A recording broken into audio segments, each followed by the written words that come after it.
Hey everybody, welcome into the November 2024 edition of Carallel's Caregiver Conversation series.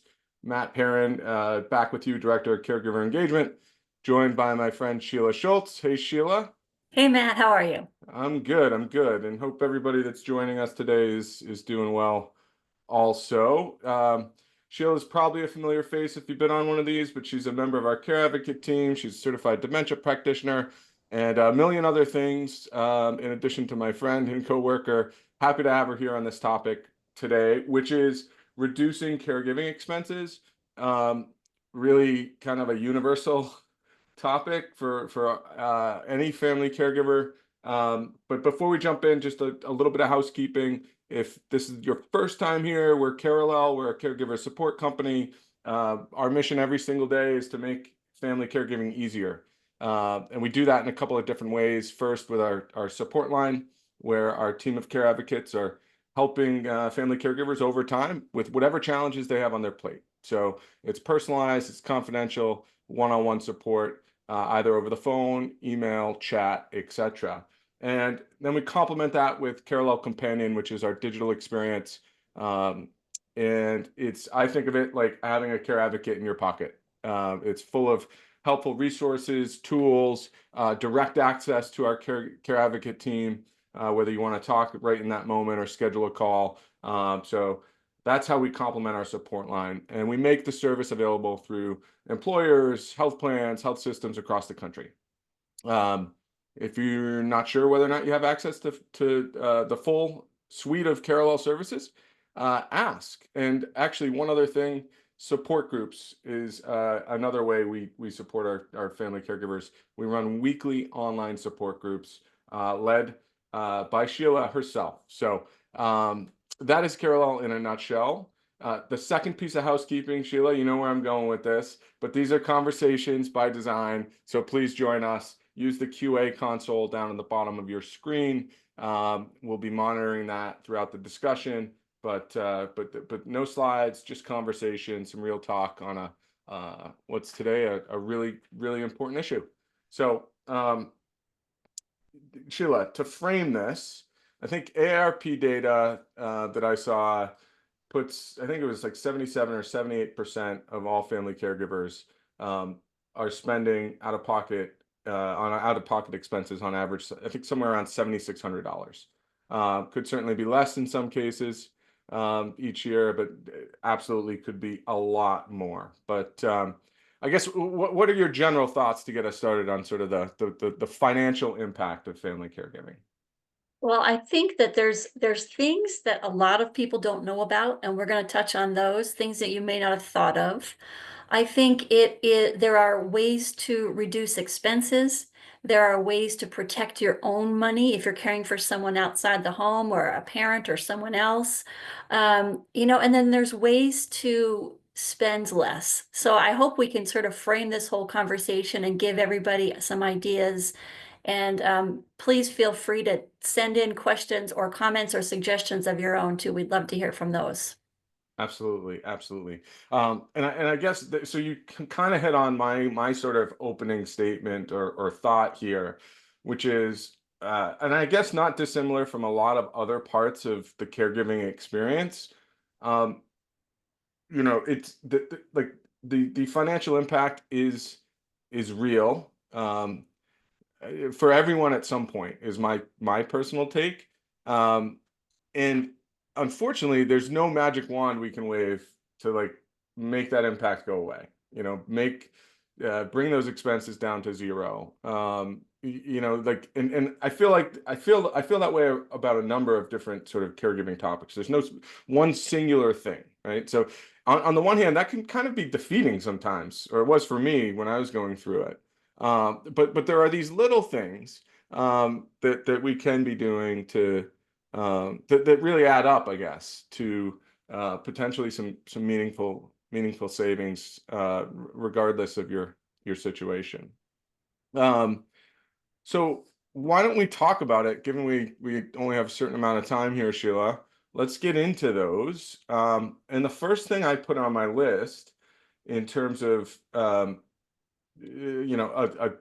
little thing we can be doing is looking closely at insurance benefits, um, and uh, seeing how how any of those could translate into, less outflow of money from your pocket. What's your take on that? Yeah, I'm always amazed and I'm probably guilty of it too. It's like how often, when was the last time you got into your insurance portal or called your member services and said, would you please go through the list of things that I have coming to me? But it's really important at this point when you're caring for someone else to take a look at their insurance, see what they have available coming to them. It could be anything from in-home help in certain hours a month or certain hours a year that are available that are, it's there waiting for you. Meal delivery after being in the hospital, transportation options. So it's always a good idea if you don't have access to the portal itself on the health insurance plan to give them a call, to call them with your loved one and say, hey, what do I have coming to me that I'm not taking advantage of? Right. Love it. Love it. And this is something that I cannot stress enough. I did not do a good job of this when I was caring for my mom, and I have a vivid memory of after she had passed away, and I still got somehow I got like the next year's benefit pamphlet or Oh, something, and I'm looking at it and I'm saying, and naturally, of course, I work in the caregiving world still, right? But I they had a in-home care benefit that she had a certain number of hours, she had access to a certain number of hours, which at a certain point, a certain segment of time in our caregiving experience, that would have made a huge difference. Not just monetarily, because it would have saved me some money because I was having people come into the home at that point. Um, but just also for my it would have been an easier place to start, right? So I can't stress or co-sign enough on the insurance benefits piece. One thing I did want to mention though, can anyone just call? Like, are there things that caregivers need to have in place or on file with an insurance company to be able to speak with their loved one's insurance? yeah, what you really have to do is have an insurance authorization form signed by the person, by the member, in order for someone else to call and get that information. And it's about protecting privacy and making sure that just not anyone can call and get information, but about bills, about options, about benefits. You would want to have the member sign a form naming you as an authorized speaker on their behalf for getting information from the healthcare company. Love it, love it. Okay, so somewhat similar to insurance benefits. The next one I had on my list is really it's local programs, right? And Mhm. I think there are they sometimes can be hard to find, right? And every local community is different, but it's common for communities to have organizations that are delivering meals, like a Meals on Wheels, or providing transportation at no or low cost, things like that. So local programs. What are your thoughts there? Yeah, absolutely. And this is just overall, this is not a time to be shy. This is a time to investigate everything that you possibly can. Are there volunteer organizations out there? Are there church groups that could help? And don't think of, we talk about reducing expenses, sometimes I'm thinking of like the mental expense that you're putting into this. So I want to think of it more broadly, but Hmm. there are volunteer organizations out in certain pockets of the country. And also, if there's ever a crisis situation, a lot of the county organizations have like, they'll pay a month's rent if you're in a really tough situation, or they'll pay for utilities if you run into a bind. So it's really important to get your sort of Google hat on and make some phone calls and see what's out there and just, investigate. Yeah. And this is that's the type of thing for those that do have access to the full Carallel service. Like that's the type of thing that you're sometimes helping people with, right? When Yes, you're talking with them as a care advocate. right. And one thing I think that is well, maybe a little bit of it comes up from time to time, but um, one thing that clued me in my experience was to things available right in our local community, and I didn't even know it, was talking with my doctor, or my mom's doctor, I should say, about some of my concerns. And there's sort of two things there. One is just um, uh, actually having the conversation with the medical professional, and the second is being really transparent about the financial situation. Um, it was, that was helpful for me, because I got pointed to two services in particular that I didn't know existed, and they were just services offered in Barnstable County where my mom was living, but I wouldn't have known otherwise, right? And they can sometimes be hard to find. Yeah. So, that we talk often about uh, communicating about our situation as caregivers, and that applies to really all facets, like starting with just the fact that you are a caregiver and letting people know that, whether it's your doctor, your loved ones, whoever, all the way down through um, certain aspects of your situation, because we can't expect people to know, right, that things are things are difficult in whichever way, financially. So I love that. Matt, also, as you mentioned, talking to a doctor, sometimes they have some really good ideas for referrals. Like, hey, there's a social worker who might be able to help you navigate some of that. So if you don't have access to Carallel, it's an option for you to talk with a local social worker who has a lot of information about things just like this. yeah, uh, love it. And just on that thread, like you mentioned faith community, um, uh, like I wish I could say this was by design, but when my mom went to church regularly, and when she was still able, I was able, I would take her to church, and it just by accident almost, people at church one day when I was there with her, sort of found out about the situation, right? Yeah. They sort of connected dots because I was there and what have you. But out of that came, there was a volunteer from my mom's parish where it turned into companion care Yep. a couple of times a week for a couple of hours. Again, that saved me, I don't know what, $100 maybe a week based on what I would be paying for it, right? So, and at that stage of her journey with dementia. So, if I could go back and do it again, I would actually make a point to tell mom's church, in her case, that this was all happening, right? So again, little things that can add up to um, some meaningful sort of relief Yes. on some of the expense that we incur as family caregivers.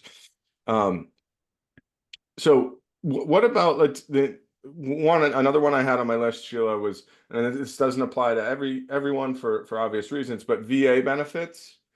Yeah. It's sort of related to insurance benefits, but different. But the VA programs there are some ways to save, right, for qualifying Yeah. veterans. Yeah, there's ways to save, and they have a whole caregiver program. So I do encourage people, if there's a veteran involved, to investigate it. Sometimes it does take several phone calls or several emails to get in touch with someone, but be consistent and be persistent, and you'd be amazed at what's available if that is, appropriate for you. I love it, love it. And what about um, we're going rapid fire here because I'm keeping an eye on the time, and just Sure. a plug, one more plug, because we are in a lightning round, so to speak, here with ideas for little ways to save. But if there are things that have worked for you or questions that you have for us, we'd love to hear any and all of it. Drop it in the QA down at the bottom of your console. Um, but what about taxes? Um, so this is something to put on the list. Obviously, it's not a little bit different because there are credits and deductions, and there's it's maybe not as instant in terms of your savings, right? But how should family caregivers be thinking about taxes Yeah, as I would just a really means to save encourage some money. Yeah. talking to a tax professional, if it's an accountant, or even if you have a friend who's knowledgeable or have had friends who have taken advantage of tax deductions or credits, and do some reading on it. I mean, it's worth a try to see what's available, but certainly a professional tax accountant or otherwise can help you out with those definitive, yes, it makes sense, or probably not worth your time. Right.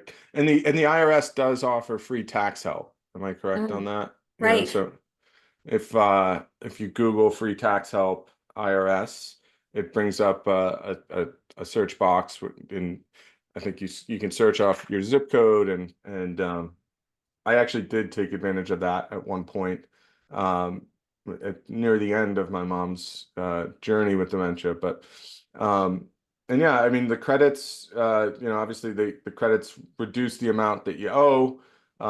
Deductions can lower your taxable income. Savings are savings. These are a little bit maybe more of an indirect option, I suppose, or less instant gratification option, but certainly an option worthy um, of looking into if you're feeling financial pressure as a result of caring for your loved one. Right. Um, so let's talk about medications, Sheila, because I feel like medications, they certainly were for me. I'm sure they are for lots of people, but they were maybe the most I guess in my face every day or in my face Mm, regularly example of the expense yeah. um of where my mom's medications, and she was on a couple for her Alzheimer's disease, but then she had a whole litany of others. But what are some I mean, what are some ways we can save on medications, prescription medications? Well, certainly this is where the conversation and the relationship with doctors comes in, because you can ask for alternatives, you can ask for generics, but they also might have some information to talk to a pharmacist about, are there any discounts that I can get? There are Hmm. also online a lot of options for discount pharmacies. So once again, it's about asking questions, seeing what's out there, talking to people who have used these kinds of things before, and you're kind of a researcher, an investigator to figure out, what's going to work for you and what's available to you. Yeah. Yeah, and it comes down to and this was the hard part for me, but really being transparent about the service or the situation. Yeah. And uh so even stuff like asking for generics, all that sort of thing, it's just um worth it to have that conversation. Um and what about like discount pharmacies, stuff like that, like online mail order? There are Yeah, savings there. definitely. Things like And it's Family really Wise and Good RX and absolutely. Hope.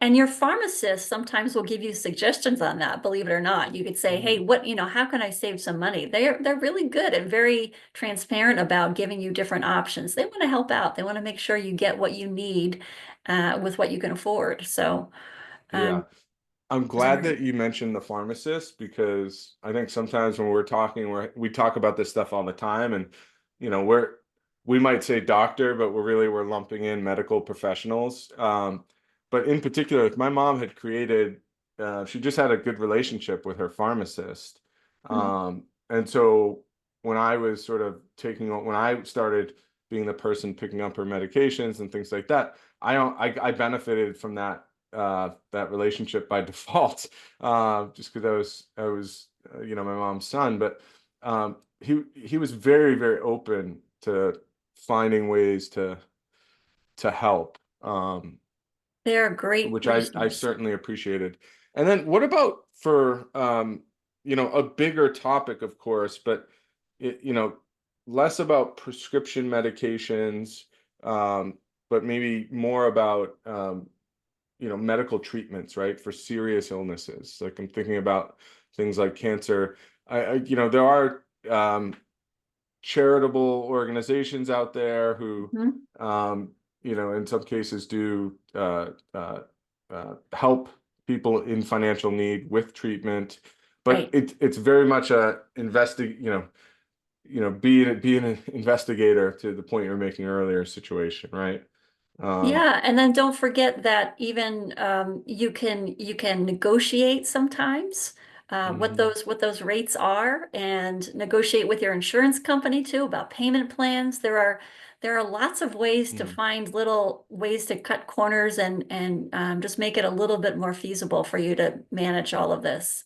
Yeah, I'm so glad you mentioned the negotiation, and that's another thing we don't have on our list here, but absolutely is worth noting. And just this whole idea of um, uh, you know, not just paying something, right? And calling and asking. I mean, do you just ask? I know we have articles on this, but what would you tell someone if they said, You "Well, how do bet. I get how do I get a payment plan and how do I negotiate that?" Yeah, and What would you I've tell seen it someone? happen. You call and you say, I can't afford this. What are my options? And just let them come back. Sometimes they'll come back with we can do this, and you could say, can you do any better? It's not going to ever hurt. What's the worst thing that could happen is they could say, no, this is the payment plan and that's it. But I have seen where they've come down in what they originally said the payments would be. So always, this is not a time to be shy. You have to be an advocate. You have to press hard. This is about your personal finances, your loved ones' finances. Um, really important. Love it. Okay, we have a couple of comments that have come in, so I want to get to these. So somebody makes a comment that veterans admin benefits are wonderful. So they're confirming they're a lifesaver, but all caps, BUT. Be aware that the wheels turn slowly. Absolutely, this is a great Yeah, point. It took 2 years and constant work with an experienced VA rep in my area. very So good. True. That's what I hear too. absolutely. And yep. And I would so hopefully, in other scenarios, the wheels turn more quickly. However, I think the commenter makes a really important point on whether we're talking about expenses or building our circle of care or whatever we're talking about, but this just notion of persistence and Mhm. and this is something that I personally really struggled with because I didn't uh, it was hard. I just found it hard to be, that squeaky wheel all of the time. And frankly, it gets exhausting. It Um, does. but it's sort of a requirement for for us And as family it pays caregivers. off. And one more And thing, and thanks whoever wrote that in. That's so true. I had the same situation when I was helping my mom, and um, it is it's really important to make those phone calls, to stay on top of it, and to document who you spoke to, what they said, what's going to happen next. So you can track and plan for when you're going to make the next call and check in on things. So yeah, thank you for that. yeah, I love it. Okay. And then we actually another commenter just came in. So the passport program used to compensate family caregivers if they're not power of attorney. Hmm. Patient needs to have Medicaid first. I'm not familiar with the passport program specifically, Yeah, I'm uh, not either, but but that's wonderful to hear about. and this is I'm glad. Thank you, commenter, for mentioning this because you're really getting at the other side of this financial caregiving coin. We've been talking about ways to reduce expenses or sort of reduce we'll reduce our spend expenses or budget or things like that. The other side is like, can we get compensated for this? And unfortunately, the answer is kind of maybe, right? And it depends on Right. a lot of different factors, where you live, what kind of insurance you're on, your financial situation, Medicaid. In state, there are programs in certain states that do compensate family caregivers, but it's certainly a Pandora's box and one that I'm sure you as a care advocate, Sheila, talk with people or hear and investigate for people quite a bit. Right, right. It is a process. It's similar to the veterans benefits. It can take a while, but it's doable. It's a matter of collecting the right information, getting the application for Medicaid in. And like you said, it's hit or miss, but this is where you start with a social worker and say, what are the options in my area? Does it make sense for me to do this? One thing I want to bring up at this point too is this idea of putting your own money into this caregiving process to really think that through. Because if you're going to have someone apply for Medicaid, you want to use their money first because you're going to have to eventually spend down, and don't deplete yourself in an effort to feel better or feel like you're being charitable or doing the right thing. When in the long run, your family misses out on the money, and it doesn't help because you need to spend down their money eventually anyway. So make sure you're taking care of yourself. Yeah.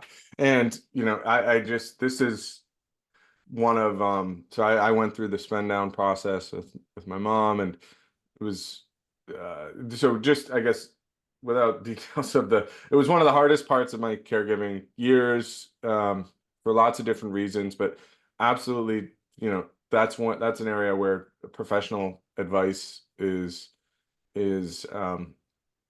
really required. Mhm. And there are ways to, whether it's a social worker, as you mentioned, Sheila, but there are ways to um, get connected with a professional who can give you at least some guidance, um, without paying full freight also, right? So Mhm.